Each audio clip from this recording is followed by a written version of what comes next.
مهدي هاشم، القميص رقم 20.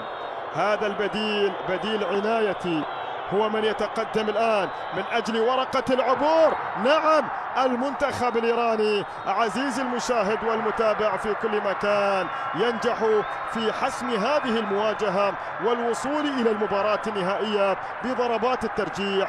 قدم المنتخب الأردني مباراة كبيرة، أبدع هذا الحارس أحمد جعيدي وأبدعت الكتيبة الأردنية كذلك في تقديم مباراة رائعة، لكن في النهاية ضربات الترجيح تبتسم للمنتخب الإيراني. مبروك للقمصان البيضاء منتخب إيران ومدربه رضا عنايتي هذه الفرحة والحصول على ورقة العبور. هارد لك للمنتخب الأردني الذي قاتل بقوة وقدم مباراة وقدم في هذه البطولة عرضا كان رائعا ومميزا ومثيرا بالفعل للكرة الأردنية. مشاهدينا متابعينا، أتمنى أن تكونوا قد سعدتم على أمل أن نلتقي في مباريات أخرى. تحياتي فهد عبد الرحمن، والسلام عليكم ورحمة من الله تعالى وبركاته.